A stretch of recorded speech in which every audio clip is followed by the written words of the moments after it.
Well, hey there, everyone. It is great to see you again. That means, well, it's Monday night, and this is Marriage Monday. Welcome back. That's right. My name's Kevin. This is Lisa. We're here to talk about marriages, your marriage, and our marriage as well. And we've been talking just recently, and actually we started in our last session last week, and we're going to continue this week with the topic of marriage in the heat of summer. Since it is summertime right now, don't know when you're watching this right now. Someone might be watching this now in the cold of winter. Isn't that strange? But right now for us, it is anything but cold. So beautiful. Here across southern Ontario, which is in Canada, and we are having just a wonderfully warm summer. So we want to talk about our marriage in the heat of summer. And it would get us to think and ask this question. We always want to engage our friends that are with us in the chat that we've got going, since we're live streaming here on YouTube. And so we just thought we wanted to ask the question about when everybody got married. If they got married. I mean, it's summertime. A lot of weddings are happening right now. Maybe some of you got married in the summertime. And so go ahead and put in the chat what month you got married. And we're going to play a little game with that. Tell us what month you got married. What month? If you were with us last week, you probably know that Lisa and I got married in August. So we're cheering for August, August weddings. So here's what we're going to do. While you guys drop in the chat what month you got married, we are going to read for you. It's coming in fast. That's great. What is the top 5? Well, we're going to do a countdown of all the months that people get married. Countdown from 5 till 1. First, let's ask, what do you think is the most popular month for weddings? That's a good question. What month do you think is the most popular? That's going to confuse everybody now, because people are putting in their wedding month, and now they're going to put in the month they think is the most popular. But do you think you can answer that? Or just to ask yourself, to say to your spouse what month you think is most popular, and we'll see who's right. Don't put it on the chat. All right, well. Or whatever. Yeah, there you go. So we're going to count down from the 5th most popular month that people are getting married into the undisputed most popular month in 2019 and 2020, at least according to the website that we looked at. Yes. So here it is. Okay, well, this is going to surprise you. It surprised me anyway. 10% of couples marry in August, making it the 5th most popular month. So August, that's us? Amazing. Apparently people are on vacations, and students and people in education taking vacations. We are not the number one. No, we're not the number one. 5. No. But we're number 5. But it is suggested, because it is vacation time of year, that it's a great time to get married, and people can probably come to your wedding because it's time they might have off. They can take their vacation around your wedding. Yeah, I'm just looking for other August people. Keep going. There's a lot of August people. Oh, you want me to? Okay, yes, you're supposed to tell us about this. Yes, okay, so I'm just going to tell you about getting married in August. So your guests might feel more inclined to escape and get out of the office and travel to your wedding locale, although not really right now. It's kind of been challenging for people getting married. A lot of elopements are happening now. So, but I think 50 people can be at a wedding right now. Isn't that true? So anyway, while it's one of the warmest months of the year, late August does mark the beginning of the peak of hurricane season on the East Coast here in North America. So there is some element of risk involved in getting married in August. Yeah, okay, so August is number 5, and in this season of COVID, if you were planning to get married this year, it's been crazy, right? I did a wedding this weekend of a couple that were planning. They've been planning for a long time to get married in 2020, and of course it was canceled. They were planning to get married in Portugal. That bombed out. They lost all kinds of money, but then they had a small wedding here in southern Ontario. It's really wonderful, and But there is a lot of people saying that they got married in August. Yeah. Did you want me to mention some of those? No, we're number 5. I'm going to keep going. Mention anybody who's May, because May is the number 4. Oh, that's not fair to August. Number 4 is May. So springtime is inherently a romantic season, and couples certainly prefer May flowers to April showers. May is one of the most popular wedding months, but not the most popular. 11% of couples marry in May, and that's for good reason. Warmer weather, and it brings about a feeling of rebirth. May, rebirth, and renewal. That's sort of springtime, which is obviously appropriate for a wedding. In fact, springtime was historically the most popular season for weddings. Historically, but it's not anymore. But now it's actually in 4th place.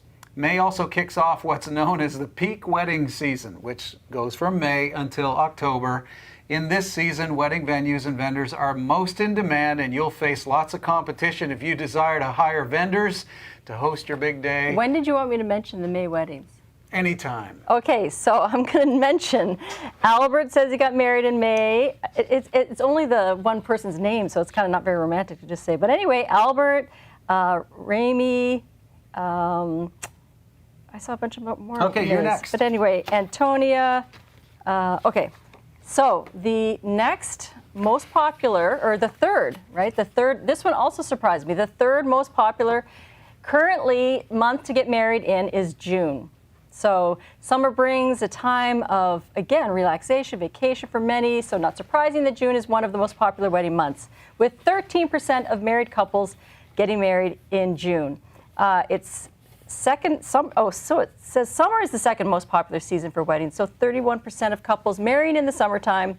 June temperatures tend to be a bit milder than steamy July and August. That's very true. So it's no wonder that couples choose this month for summer soirees. In fact, in 2015, June was the most popular month for weddings, but no longer. No longer. So let's recap, everybody. We thought August would be the number one wedding month, but we were wrong. It's the number 5. We thought, what did I say? May was number 4. June was number 3. Candy Weeks got married in May. This is number 2. Here we go. September. If you got married in September, you are the second most popular month.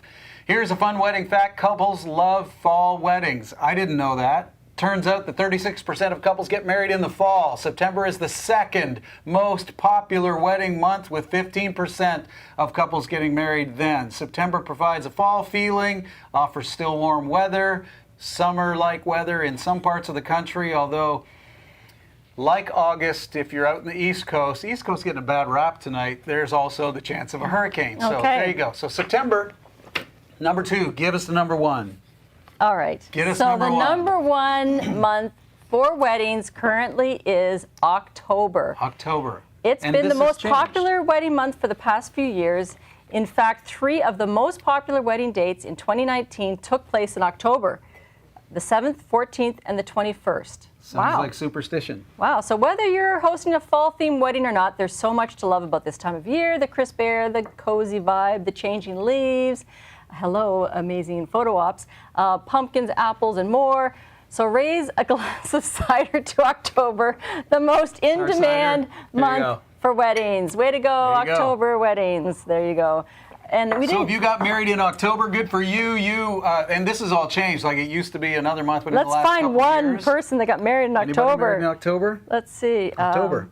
Right there. Where? Daniel Nip. Daniel Nip. Now, what we don't know, because you went and asked that question, we don't know if he got married in October, or if he's guessing that October is the number 1. Rosemary Hamlin got married in October. Hey, would you like to know the months that are least favorite to get married in? I'm going to talk to them. Okay. The months that are least favorite to get married in, yes, you guessed it. The least popular wedding months are December, January, February. Do you need me to tell you why? Not surprisingly, December, January, and February are at the bottom of the list. Doesn't mean you can't get married then. And by the way, I've gone to a wedding in December, and it was beautiful. Absolutely gorgeous. Very beautiful. Yeah. Christmas trees were all decorated like white lights, and the bride was wearing sort of white fur type of. It was really nice. But anyways, not the most popular. Are you talking about Juliet? I'm not. Oh, okay. Thank you. Anyways, the bottom of the list. You're going to start asking names. I'm not going to be able to remember. I've been to so many weddings. I do weddings professionally. You did one on Saturday. Can't not go to weddings. You know me. So it's at the bottom of the list. When it comes to popular wedding months in many parts of our country, of course, outdoor weddings are not. People aren't that fired up to do them in the wintertime when it's cold. Mm-hmm. There's a chance of snow. Grandma and grandpa might not be able to come, and so couples tend to shy away from cold weather weddings. There we go. We're started. Okay. We got some people here. That's great. We've got just about 100 couples with us here, and we are getting ready to talk about marriages. We talked a little bit about weddings right now. We're going to talk about marriages. Much more important than weddings, by the way. Weddings are really good. They're really fun. You look forward to them. They get us excited and dreamy-eyed, but really the best part of life is not the wedding. The best part of life is the marriage. The marriage. And that's what we're going to be talking about. We want to talk about marriage in the heat of summer. We want to talk about your marriage. And we are really excited about what's coming. But before we do. Well, we wanted to recap last week. We talked about idealism is okay. And this whole summer series, we're talking about all the idealistic aspects of marriage that we want to reach for, that we want to aspire to. And that's okay, Not right? to be discouraged or resentful when we don't reach it, but to know what we're reaching for. And so we wanted to talk about a great resource, some great resources actually, because in defense of idealism, a lot of times we're always focused on the problems in marriage, and many people have talked about a great book, which is a wonderful resource when you are dealing with disappointments and resentments in marriage, and it's called Sacred Marriage by Gary Thomas. Wonderful book. In fact, every time we talk about resources, people in the chat mention this book. So I know many of you like this book, especially those of you in our faith community. Good book. When you're going through those challenges in life, this is a really, really good book. We'd recommend the Bible above all books, but this is a really good one to kind of give you perspective when you're going through challenges, especially challenges in your marriage, to really sort of be refined, because marriage isn't always idealistic, right? Yes, and the thesis is, what if God designed marriage to make us holy more than to make us happy? So a lot of us like that book. Now, my personality draws away from this book because I like happy all the time, and I want to talk about how we can be happier, not how we can be holier. Right? Yeah. I guess I'm just not very spiritual. Right. But anyway, did you know that Gary Thomas wrote another book called Cherish? And in the introduction, he explains that it's almost like the anti-sacred book, which I thought was so fantastic because it's great to read both, but this book is all about the ideal, and we just really enjoyed it. And in defense of the ideal, it's good to know what you're aspiring to, and to know just how there are couples that are finding the beautiful, happy spot where we would like to be, and that can be something we want to strive for. Yeah. So we talked last week about dates and going on dates and having fun with your spouse, and we hope that you actually took advantage of that and all the date ideas. But we had 30 dates for 30 years. If you go check our social media, you can find the list of all those. And listen, we're grateful for any of you. We did notice that some of you tagged us in your Facebook as you went on your dates last week. Thank you. If you weren't able to go on a date with your spouse last week, well, we always talk about how in these every Monday, it's our chance to have a reset. Absolutely. And so if you didn't go on a date last week with your spouse, that's okay. We're not going to try to shame you, or should we shame them? Absolutely if you didn't do it, not. it's okay. No. Just reset. And make plans to do that this week as well. So what we're going to talk about, and as we've been talking about here, we're talking about marriage in the heat of summer. And we're going to really talk about something that we're very excited about.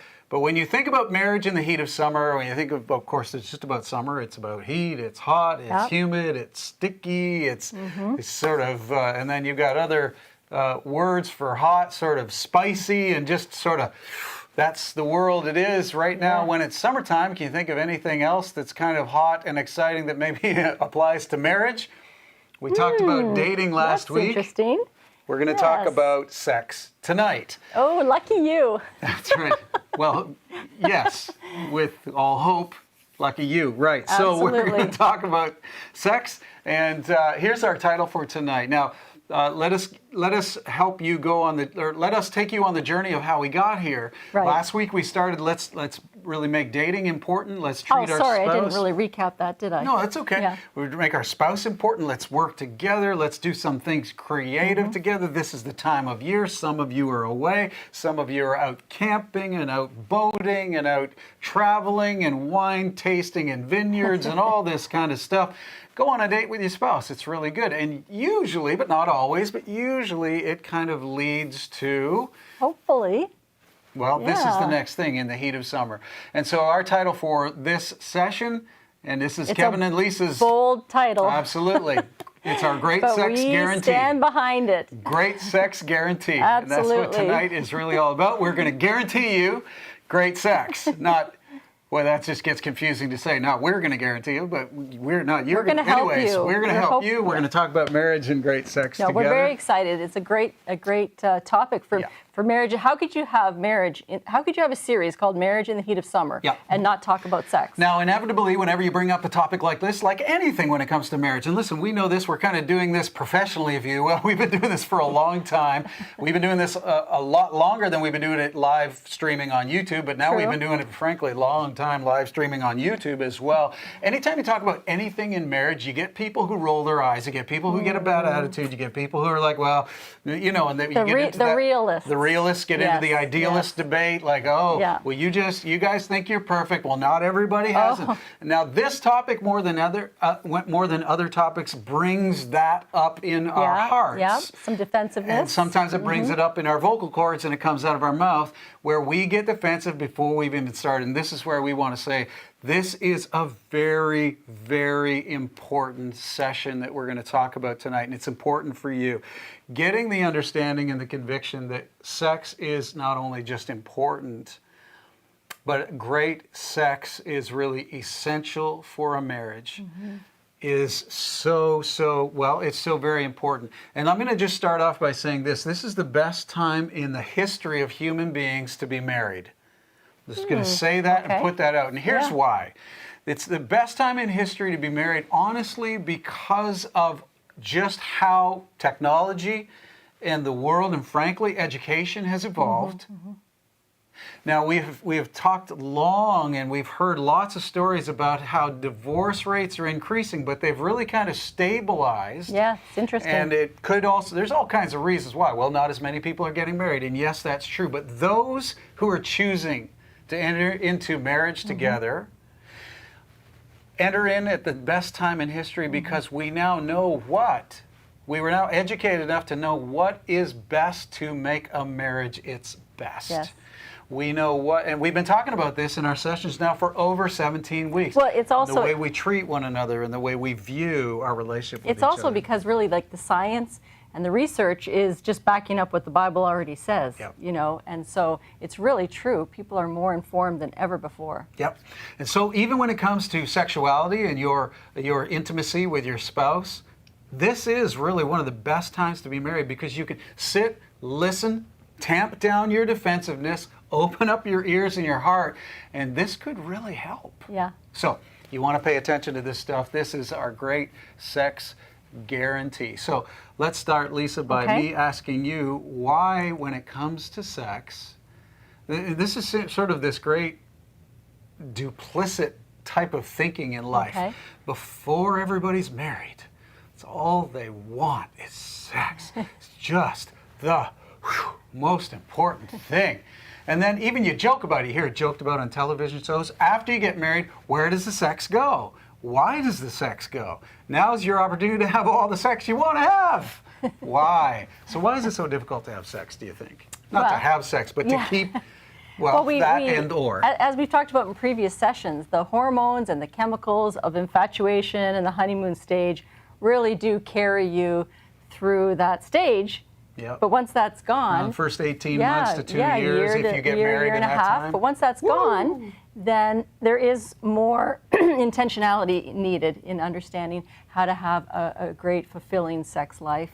So, you know, when I think about sex, I think that when I think about sex, I think about just things that are very imaginative, you know, playful, you know, that are exciting, novel. It's sort of like a space where you kind of, I don't know, lose control a little bit, and I think that's hard, you know. So let's jump ahead to what you're talking about here. Yeah. We don't want to treat you like you're you know, just you were born last night, but let's actually define sex, and let's define it for our context here. Because listen, we don't need to define sex. You all know what it is, right? And you've known for a long time, and you've known longer than your mommy and your daddy thought you knew, and all that kind of stuff. But to define sex in the context that we're talking about, that sex is really excellent and it's really healthy, And then we get into this tension of, well, when you get married, why is it so difficult to have consistent and a loving, nurturing sex life? Why is it such a battle? Well, let's define a little bit what sex is, and then I think we can see why it is so tricky. So you use some really interesting words. Say them again when it comes to defining what sex is. It's a space that's so different and unique from everything else in life, you know? And I just feel like thing. I feel like when you're not currently aroused, you completely blank and forget why it's so great, you know, and why it's so pleasurable. And I think sometimes even avoid something that's so great, so pleasurable, but it's like you can't even remember it until you're in that space again. So it's kind of, how do you get back in that space? Yeah, how many things in our life do we go into them? And how many things in our life is it encouraged to be imaginative? Like, you know, many of you went to work today, or at least you worked from your laptop or from your computer at home, or some of you got up and actually went to work. Yeah. Is it really encouraged when you're in your workplace? Really be imaginative, really be playful right now. Really just fantasize. Yeah, really lose control, like relinquish your responsibility. Just luxuriate. Like these are words that define what sex is. And so sex is this really unique, strange moment between spouses where there is freedom, and a lot of times there isn't, but there's opportunity for freedom. There's opportunity for great confidence. There's opportunity for unbelievable trust, and to sort of just like luxuriate, sort of just fold right into that person's arm and beyond, right? We get the idea of one flesh coming to bear here with these kind of words. And it's totally different from what we talked about last week, you know, going on dates and having that great time together as friends, enjoying. It's true. Well, let me ask you this. When it comes to dates, dating, when we talked about the importance of dating last week, I know where you're going. I don't want to talk down about dating now. No, of course not. But is there, like, so dating brings about like an emotional intimacy, right? Yes. We're going to go on dates. We went to the farmer's market, and we went to the keg, and we ate some food, and we went out dancing. That's very a date. Bonding. It brings emotional intimacy. Yeah. Does friendship. Emotional intimacy guarantee sexual fulfillment? Well, that's interesting, because I think I have previously thought that, but when I, really think more about it and research my own, experience and others, I don't think it is. I don't think it does equate. I don't think emotional intimacy always translates to great sex or the greatest fulfillment sexually, which is strange, because I might have even said before to other people that it does, but I don't think it does. So I'm changing my tune. And therein lies the reason we're talking about sex tonight. Yes, it's complicated. I'm looking at the numbers here. Of course, it's late in August. We got lots of people on vacation, but I know there's some of you, when you heard sex, you were reaching for the delete button right there. Oh, no. But this is actually kind of the point. Yeah. You can work really hard even on your emotional commitment, but do you know, when it comes to your sexual relationship, your sexual intimacy with your spouse, that merits work too as well. So we're going to tell you that guarantee, right? We've defined sex a little bit here. We're going to talk about our sexual and also I guarantee. Think the other thing that we were talking about is just, and so many researchers say the same thing, is that emotionally we want different things than what we want in sex. Like emotionally we want security, we want predictability, we want to be accepted. We just want security. But in sex, it's kind of adventure and novelty and mystery and what's going to happen. And we don't want it to be totally predictable and habitual. And so so they are in contrast a little bit to each other. Those deep emotional and then the deep sexual needs that we have. The cravings are different for each. Yep. So that brings us perfectly to our next visual. I don't know if you can see it behind us, but here is the prototypical family. This is what Lisa was talking about all day long. This is the kind of people we are. Now, you may be looking at the screen behind us and you may think, well, that doesn't represent us. We don't have any children. Okay, if you don't have any children, then just imagine the children aren't there. Poof, they're not there. Many of you have children. Some of you have had children, poof, and they're not there anymore because they've left and they've launched, and you're at, so give me a break. I was just going for a silhouette picture of a couple and a family, but here's what it represents. As Lisa said, we've got this sort of, we're responsible all day long in our life. So picture yourself, picture your spouse, picture the team that you are, and if you've got kids, picture them too. If you've got a home and a mortgage, picture that too. If you've got a job, picture that too. If you pay bills, car payments, picture that too. If you know, all the things that you, if you, kind of the family enterprise, family corporation. If you make lunch, all of that, let's call it the family corporation. Yes. You are a business. Yes. You are an industry together. And you wake up in the morning, there's dad, lots to do. There's mom, and if there's kids, then there's just so much to do. So every day, all day, not to mention you've got a whole other job at another corporation, but fill in your name here. Well, in the case here, we could say this is so Robbins Incorporated, Robbins Inc. All day long, we're busy doing life, and in our what we call our home and our circle of trust, our circle of influence is all about all day long. Hey, what's happening? Where do we have to be on time? Did you pay that bill? Is there gas in the car? Do you feel the vibe of what we're trying to paint here? There's a real business here, right? Yeah, lots to do. Lots of to-do lists. Hard work. So whatever your last name is, incorporated afterwards, you're a thriving industry. You are big business.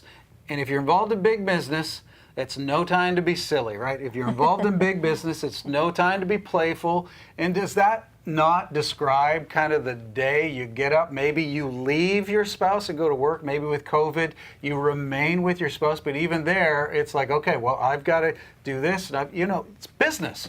And life is like that sometimes. You can't just be all Even couples we talk to who work together, who are self-employed, it's even crazier. Like because they can't leave the business sometimes at work. It's always at home. So it's follows challenging. You around, right? Yeah. So this is you. This is life all day long. Are you with us? Are you tracking with us here? This is us. This is what we. Yes. This is what we experience. So here's the problem. You're supposed to be the business, the corporation. You're supposed to be efficient. You're supposed to get stuff done. Responsible. Pay your bills. All that kind of stuff. And then people like us come along and we say, you know what, you're not doing enough. Yeah. You're not paying attention to each other enough. And this is where you roll your eyes. Give me a break. I live in the real world. Right? I'm busy, I'm efficient, I've got stuff to do. Frankly, I got people who rely on me. This is the Robbins Corporation. We don't have time for being sissy and nice and smoochy. Maybe John and Yoko could lay in bed all day long, but we can't. Right? So No you get a one little knows who resentful. that is. You don't like my ancient reference That's there? very ancient. The Beatles, Google them. Anyways, so this is the way we might feel. And then we start to think, oh, yeah. oh, there's this bed we go to. And there we're supposed to have just this earth-shattering, life-altering sex together. Yeah. And how in the world... You're not supposed to fall asleep on the couch and then drag yourself to bed.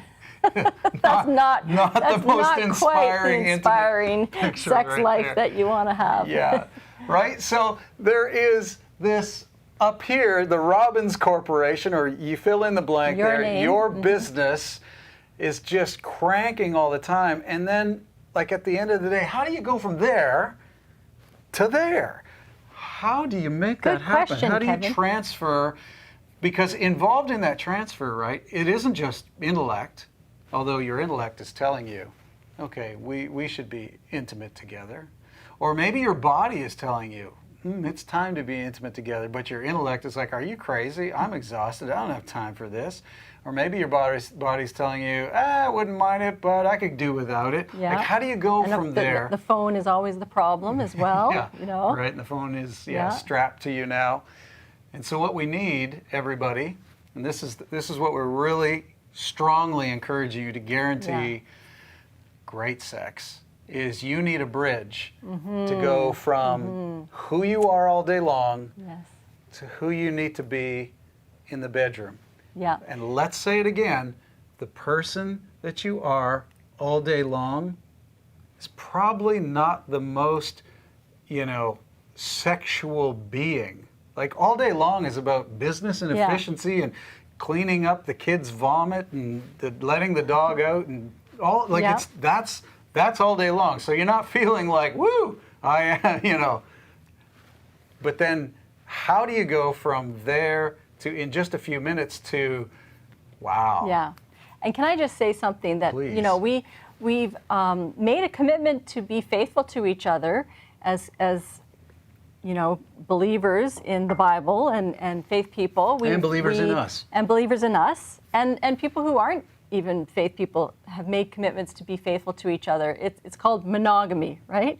It's what not it's a word called. we use that often, but we've made a commitment to be in a monogamous relationship, which Right. is quite a sacrifice for some people to be only looking at one man or woman for the rest of your life in that sexual way.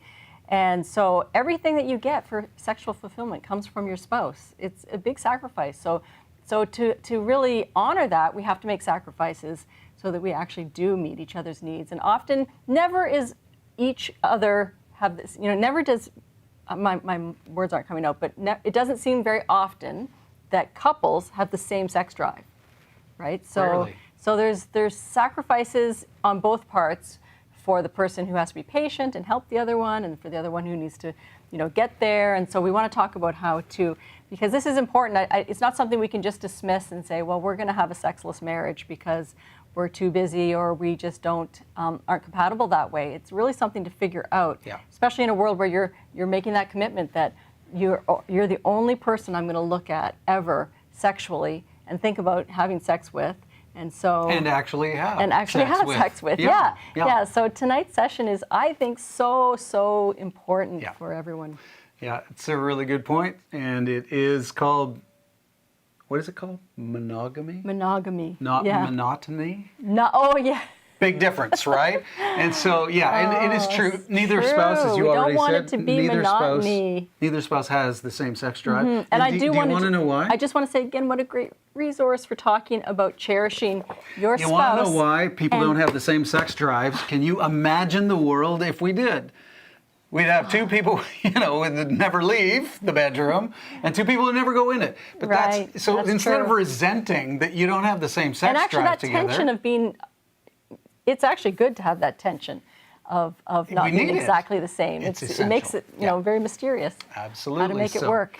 So you're living this life, you've got all these really good habits to make yourself efficient, you've got all these really good habits to make your industry, your company, your corporation run really, really well, but you still need intimacy, sexual intimacy Yes. with your spouse, and you're going to have to figure And out it's so good for you. how to travel every day. Now, this is the advice we have for a great sex life. Every day, you've got to travel over this bridge. Yeah. Every day, the corporation needs to end, and you walk over the bridge and into your bedroom. It's even good for the corporation, actually, for it to continue on. Yeah, I see what you're to doing rejuvenate. there. I see what you're doing there. But Yeah, let me really, yeah. really make that We can point even- strongly at Yes. this time. Every day. Because some of you are thinking, right, once a month, every semester, every other year, I should walk over the bridge. No, it's not the rainbow bridge Yeah. here. And don't only let go me finish across. the point. Let me Okay. finish the point. Okay. Every day, you need to think to yourself, we've been efficient, we've really, we've worked really hard, but now, because this is our great sex guarantee, you've got to start a transition to So who are you true. going to be when you go into your bedroom. Now, some of you are threatened by this, and I'm doing it deliberately. You need to feel that threat just a little bit, because it's true. You do not absolutely have to have sex every night.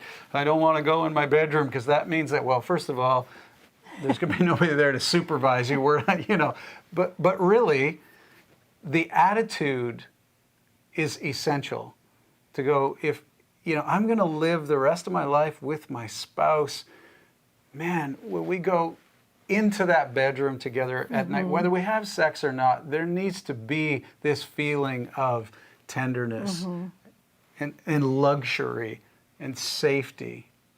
So that bridge is so very, very important. Please jump in now. I love Sorry I interrupted you. love how passionate you are about this. I really am. It's very important. This session. It's good. It's Well, great. I'd like to tell you, we hear lots from people who just true. are ruining their marriages because they just can't figure this out. It's true. And it's hard true. to figure out because you have to be deliberate. Yeah.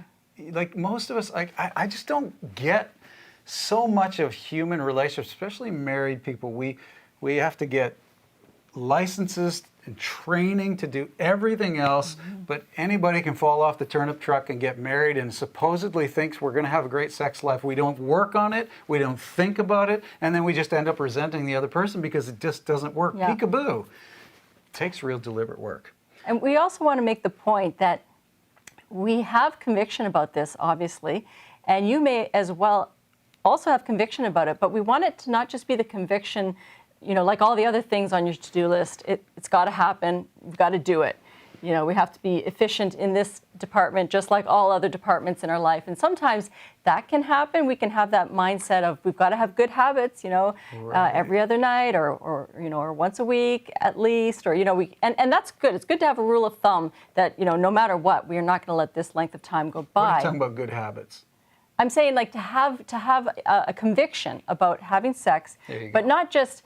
But then it can become kind of just a conviction about having intercourse as opposed to just doing it as opposed to making love. Exactly. Right. And so we wanted to talk about that as well, not just to do it, but to really be making it.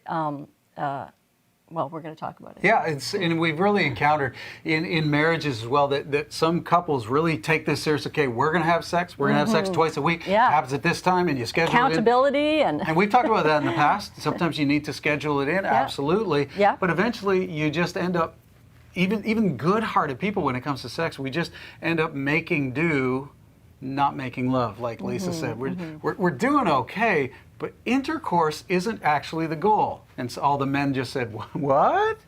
Yeah. And I get it, men. I really do. But intercourse isn't the goal. Making love is, right? And intercourse is absolutely an awesome part of it. But there's just so much more. Yeah. And so this is what we want to talk about as we get to our great sex guarantee. Yeah. So here we got kind of another analogy. This is sort of a three-thing analogy. Don't know if you can see it on the screen behind us, but there you guys are again, husband and wife, whether you got kids or whether hang-ons you have, just a pet, a lizard and a cat, or whatever it is, that's you, that's your corporation. All day long, you're about that. You're working really, really hard. So this is kind of, we're trying to really, really flesh out this bridge. Yeah, right? this is how you go over the bridge. The transition you have to make every day. Don't be overwhelmed. This is how you make the transition. So you have no problem with I'm busy, I just got home from work, all that kind of stuff. You got that. We're not even going to try to train you in so many that. demands screaming for your attention. And then at some point, you need to move from your corporation. Just think of it this way. We are a business, but before this day ends, we need to move from business partners to companions. And that's you guys in the middle right there. You see the arrow? So we didn't just say, run right into the bedroom, tear your clothes off, although occasionally that's a pretty fun thing to do. No, but you need to connect at the end of the day and not just do more responsibilities, looking at the bills and the mail and other things. It's endless when you're at home, the things that you can do, but really transitioning to how are you? How was your day? Tell me about it. Care about the other, a little kiss, hello. Just really telling each other we're a married couple. We're not just partners, professional partners. We are companions, and we are it's just so certainly very, partners, very but important. partners in marriage. It's so very, very important because all day long, when you're the corporation, you stop thinking that this person is that. You stop thinking the tender thoughts. You stop actually thinking these questions. How are you? Yeah. I don't want to hear about the problems all day long. Dump the problems on me. When we're a corporation, when we're when we're trading on the stock exchange with our family, dump the problems on me. Tell me how bad things are, et cetera, et cetera, et cetera. But do not at this point. At some point in your day, probably forget in the evening, move to companionship. Yeah. I want to know. Not just the honey to-do list, not just this, that, and the other, but I want to really- know who you are. I want to know how you are. Mm-hmm. This is a little bit of look in the eye stuff. Okay, so this is every day. Now, some of you are like, man, I'm out already. How do I do this? If it's important, Yeah, we've heard You do of it. couples that just have like this 5 minutes on the couch, sitting side by side, holding hands, talking to each other. Routines that just tell each other, yeah. And You if are that sounds important. like slow death to you, really, no. really, you need some help in your marriage. This is what you need to do. It's a very, very important thing. So this is crossing the bridge, right? So you're a corporation. At some point in the day, move to companionship, and then after companionship, now you're probably gonna, your day is ending. It doesn't always have to happen that way, but that's pretty typical what happens in people's lives. And you move from a corporation to a companion to a lover there. Yeah. And that's where, go into your bedroom. Your bedroom becomes a sanctuary, a place of kind of a sacred space. Not where the laundry all gets dumped Exactly. on your bed. Right? Or where there's Legos. Dump it on the kids' beds. That's right. Or there's Legos that you step on and stuff like that. I get it. All Yeah. this is really difficult because the corporation runs and the corporation will eat, like all corporations do, Yes. we will eat the earth, and your whole Yeah, marriage yeah. ultimately becomes some giant scorched earth issue. But you've got to bring back being lovers. And it's so healthy for your kids. I know our kids grew up knowing that mom and dad, they're squeezing each other in the kitchen, they're hugging, they're kissing, that's normal for them to see. And they need to know, wow, mom and dad are not just, my personal slave. They're actually each other's best friends. And it's Yeah. good. Yeah. So there you go. That's a good, so you've got to get over the bridge. You remember that last slide there? Yes. How you're so busy and you've got to, how do you get to the bed? How do I do that? Like, Yes, how yes. can I become, mom who's whipping the whole family into shape, and all of a sudden I'm like, "Rrrr." Now, how do you do Well- that? You travel over the bridge, and this is a good way to And it go. really helps to go to bed at the same time, by the way, Yes. in this scenario. And not everybody can, Mm-hmm. but if everybody can, everybody should. Yeah. And, I get it. I've heard all the excuses. That's why I've got so much gray in my hair. I've heard all the guys and all the girls, well, I just can't fall asleep. Well, yeah. And we all know what you're really But saying. you could go to bed together and one get back up if they have to go do work on the computer or whatever. It's the idea of being together. Yeah. Mm-hmm. No point, no reason for those kind of excuses. So we've talked a little bit about this bridge that we kind of thought, that's a great idea if we get some of you thinking that way. Yes.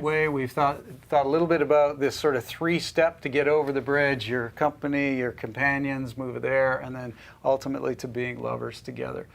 We want to talk now about Now, this is sensuality, great. about being sensual, and the importance of being sensual together. Now, if you are a believer in God, if you read the Bible occasionally, you have been taught, and certainly heard from people who teach the Bible, that sensuality in the Scriptures is talked down about. It's deplorable. That it's kind of for vagrants and sinners, people who are overly sensual, and certainly that's true. But we want to remind you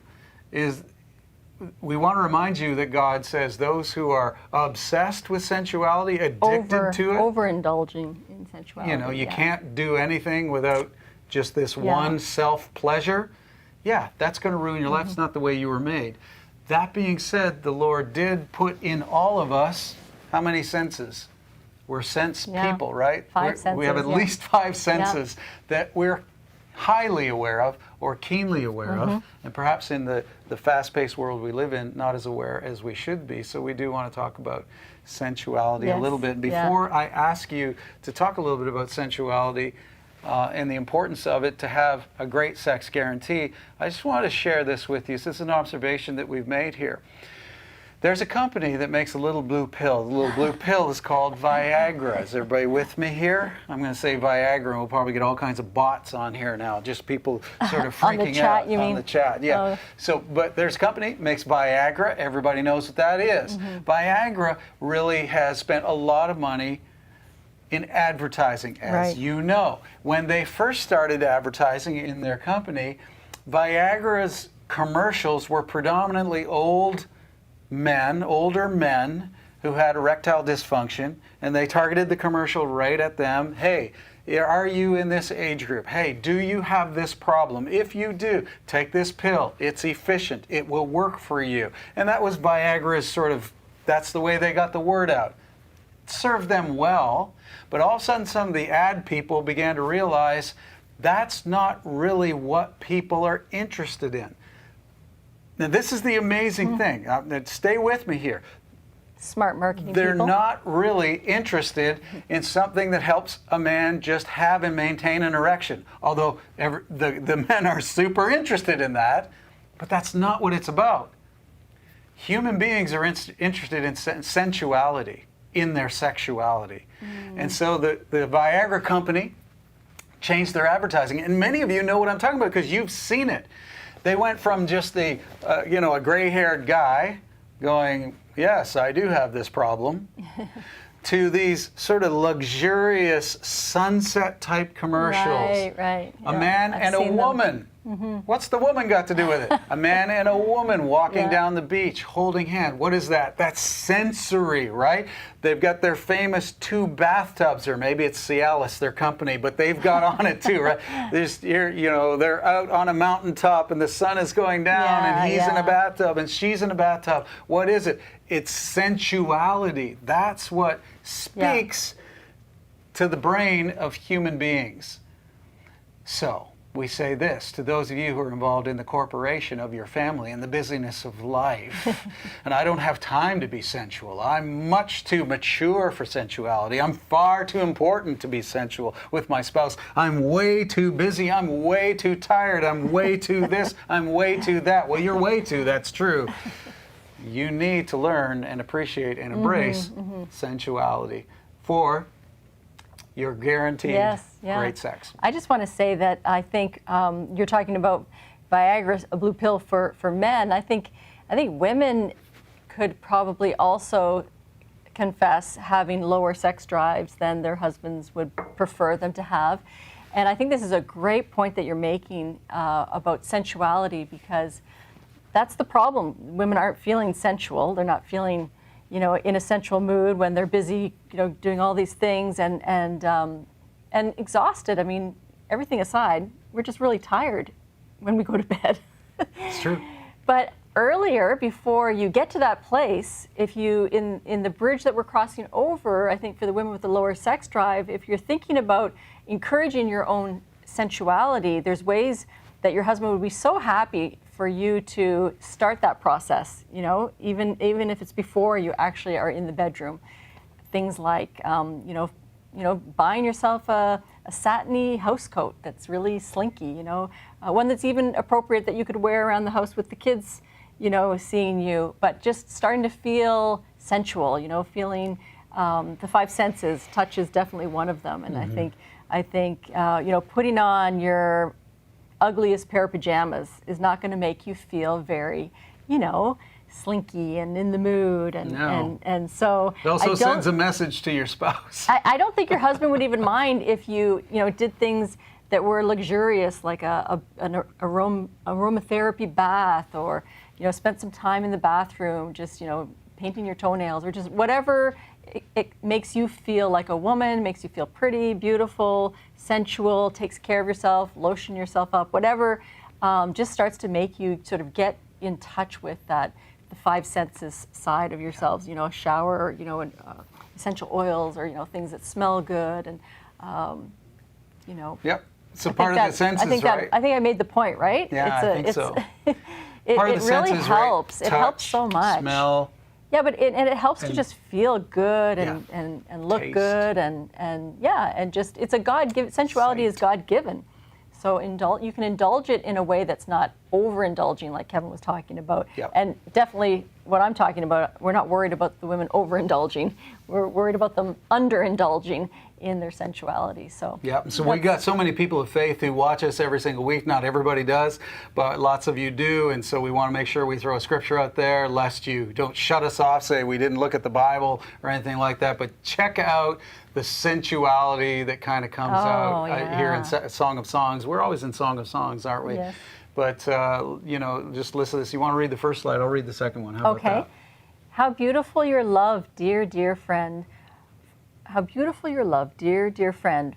Far more pleasing than a fine, rare wine. Your fragrance, more exotic than select spices. Olfactory. The kisses of your lips are honey, my love. Every syllable of your speech, touch. A delicacy to savor. Hearing. Your clothes smell like the wild outdoors.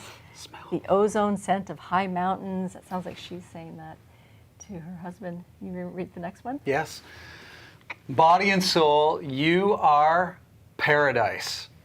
A whole orchard of succulent fruits. These guys know how to get across the bridge, don't they? Yes, this husband and wife. Yes. Right? Ripe apricots and peaches, oranges and pears, nut trees and cinnamon. So you got kind of sweet and nut trees and cinnamon and all scented woods. A little bit of muskiness in there too. Mint and lavender and all herbs, aromatic.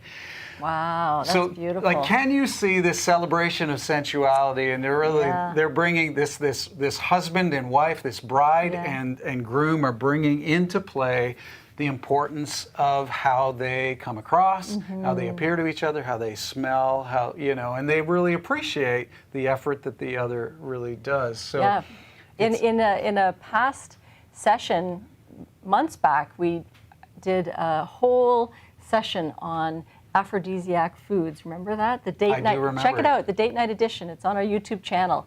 And we shucked oysters, and we did all kind of. We really talked about the foods even that can be very sensual and exciting. We did. Bring some of that into the bedroom. We did. And so this is all about the great sex guarantee. So remember this. Here's your take home. Here's what you got to remember. And just you break it down into a few little things. And we're really not kidding around. This can really help. Don't roll your eyes. Don't dismiss this, and don't turn it off just because it's tough, right? You are a busy person. So is your spouse. You're busy and disciplined and sit up straight. And you do life good. We commend you for that. But now you've got to, every single day, you've got to cross that bridge, because you're going to go to bed together and you've got to switch people. The person who is really efficient and structured and balances switch roles. Balances. Don't switch people. Did I say switch people? You did. But you have to. But you do. You have to switch the roles. person you are. Yeah. Right. No, don't switch people. Yeah, that's not what we're saying there. But you've got to really switch roles, and you've been responsible all day long. How do you go into the bedroom and now you're just sort of this wild, free? It's so hard, right? Yeah. But don't become a victim. Don't say, well, it's too hard for me. You can do it. So you've got to cross that bridge, and that bridge is that thinking part that we talked about. You got to think as you become companions and then become lovers. And then, of course, the really important part of this, we think, is sensuality and taking advantage of sensuality. And part of that, we don't know if this will work, but we've got a few minutes. How about we go out by saying this? Now, you didn't talk about the 3 Gs. Oh, we got to talk about 3 Gs? We're going to run out of time then, aren't we? Yeah, no, this is it. This is the guarantee, great sex guarantee. The triple G. The triple G approach. So who's the guy? There's a guy by the name of Savage, Dan Savage. He's an author, a blogger about sex and things like that. And his specific proposal is that people need to apply sort of these 3 Gs. 3 Gs. To really help their sex life. So pay attention here as we come to a close. You've crossed over the bridge now, and you're in the bedroom, and now you apply the 3 Gs. The 3 Gs are this: good, giving, and game. You got now. We're going to explain this to you, aren't we? Yes, we are. Yeah. Do you want to take good? Sure. Okay. Well, so the very first thing is good. So as they explain it, good is just really knowing what your spouse loves and appreciates and what's worked, in the past, and Sexually. making sure it still works sexually. And so skill, just really having the skill to know what you're doing, and you might need to read some books, you might need to talk, communicate. Just because something worked one time doesn't mean like keep doing that every single time. That can be annoying. That's sort of the guy so thing, the right? skill to It be worked flexible once. and to adapt and to figure out what your spouse loves. So you bring skill into the bedroom, the good. Yeah.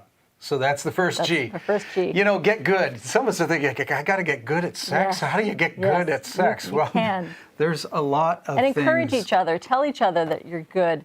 And that back to that confidence, giving each other the confidence. We talked about that before. But anyway, so the second G is? I'm going to stay on the first G for a second. I've Okay. counseled so many guys, and in the sexual area, I need some help. How are you doing? And you get into these conversations, you find out like I don't really know how things work. We've never really talked. Yeah. My goodness, it, at very least it sends a message that this is not important to you, and it's one of the most important things in your marriage. So many great resources. To keep your marriage health. So there's really no excuse there. Yep. Get some skill. Getting good is skill, and Good. it's a good suggestion. The next one is giving, and that is really about being generous, right? And that's about being a giving person when it comes to sex. Listen, if there's an area that couples do struggle with, it's kind of holding back or being selfish for whatever reason, right? Yep. There may be baggage there, there may be hurt or pain there, but we sort of Which again, give we're not back. talking about that tonight. We're talking about the ideal. And as we always say, there's lots of counseling, lots of resources out there to help you with that. But if for the healthy, motivated couples that are watching tonight, just think 3 Gs: good, giving. Yep. And And? explain giving a little bit more, though. Well, just being very, expansive in your willingness to, I don't know, you giving. Like I think you can know what your spouse likes and not give it to them too, right? You can have the skill and hold it back, and just want what's convenient and efficient, or your spouse might love taking showers together, and you're like, I don't feel like doing that. But I always think if it kind of comes in your mind and you think, oh, I know they would love this. Do it. Don't hold back. Give. Awesome. So, Good, give, and then the ideas will come. Just and then game. act on them. And game is, I'm game for anything. Yeah, within reason. I knew she was going to say it fast because it makes us so uncomfortable. But when it comes to sex, I'm game for anything. Yes. Yeah. Within reason. Yeah. Within safety. Within respect. Yeah. But you can't figure that stuff out if you're not Game. talking about it and you're not game. Yeah. You see what I mean? We don't have even these conversations. Can you picture yourself with your spouse actually having a conversation? What would you like? Yeah. In your fantasies, what do you kind of hope would happen that you don't even tell me? I just hit my microphone. Sorry about that. Can you see yourself having that conversation? Don't be afraid to open that up. And sometimes you already know what they would like, and you can just confirm it with them, and just be game.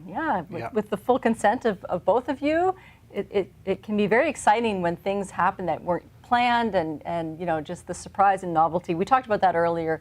That is a deep craving for human beings in sexual fulfillment, is to feel like it's not predictable. It's not totally going to be the same every single time. Yeah. So good, giving, and game. I love that. The good, 3 Gs. Giving and game. Love that. Good. Just learned that this week. Get skilled at sex. Yeah. Giving, be generous with sex, and bring your game. Absolutely. Be creative sexually, and that is our guarantee. And I think we're not telling you things you don't already know, but I think it's reminders, right? I think we're good, giving, and game, but I think having that reminder so that you don't, just get complacent and really just all of a sudden be experiencing what you weren't expecting. And that will be so much fun. It's true. Very good. It is so much fun. And you're talking about sexuality. We're talking about sensuality at the Yes. at the end Oh, yeah, here. yeah, this is good. There is also, hearing is part, and music is such a very sensual part of two people who've crossed over the bridge and they're in the bedroom and, right? Or Yeah. out dancing and, that sort of thing. So Lisa and I don't know if all of you are on Spotify. Lisa and I have made a playlist of kind of sort of top romantic songs. We asked young people what some of their romantic songs were. We We didn't put it know. on Spotify. We don't know what those songs are or what those songs were, rather. But and this is some of the older ones, we put them on there. So if you're on Spotify and you search Amazing Love, you should be able to find ours, or maybe it's at the bottom here now. Just you can click on there and you can listen to a little bit I of just wanted music. to say, music is a great way to cross that bridge, and even just to remind each other, hey, let's put on the Marvin Gaye, like, come on, it's going to happen go. tonight, and it's a great way to just kind of switch gears.